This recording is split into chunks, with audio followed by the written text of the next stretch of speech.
大家好，地膽帶路由香港阿識，呢餐一邊試服一邊同大家學中文。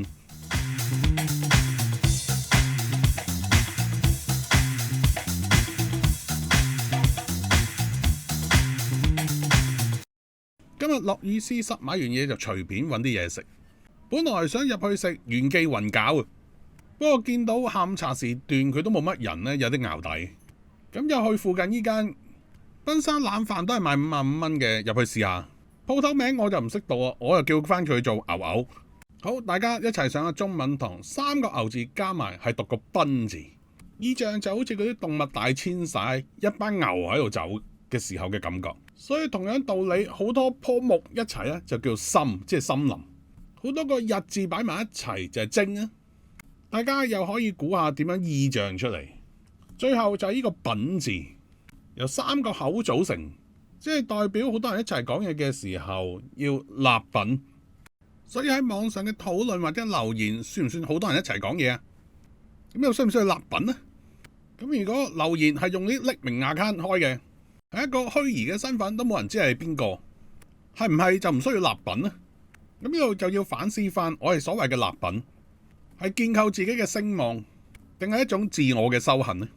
咁今餐入咗嚟呢度食，我就發覺自己嘅修行係未夠。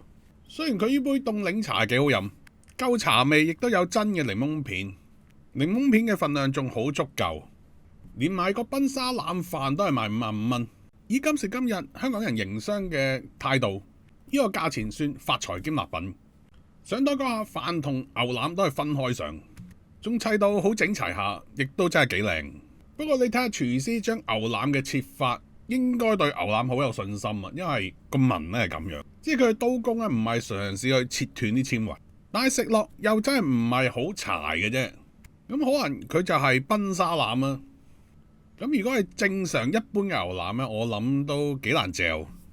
咁再整條腩汁生菜先，咁生菜都好爽脆。不過成個牛腩飯最大問題喺呢個腩汁啊，完全係冇腩味嘅，佢只係得鹹味，連滷水汁嘅味都冇，所以就顛覆咗香港人食牛腩嘅概念。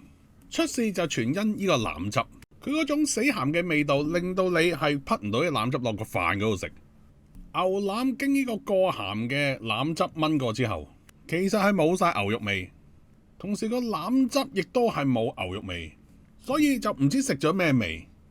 而最令我懷疑就係呢個皇帝匙羹，好明顯就唔係一般粉麵鋪用開嗰隻，應該係啲夜冷貨。詳情大家可以睇翻行運一條龍當中討論呢個火鍋店利錢有幾好嗰一幕。咁點解我會話呢餐我都修行唔夠？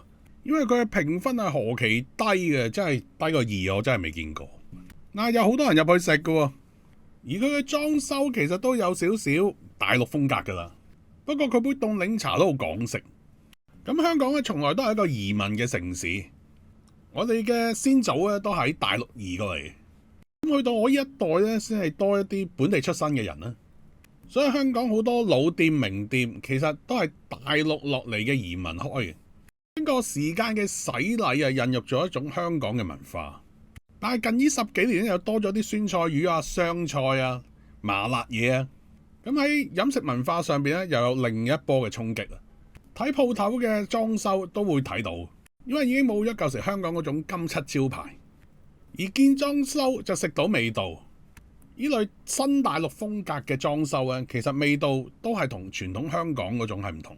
咁我收集多啲資料，遲啲再出片同大家分享下。咁呢條片係講完咁多啦，中意呢個 channel 記得 like、share 同埋 subscribe。拜拜。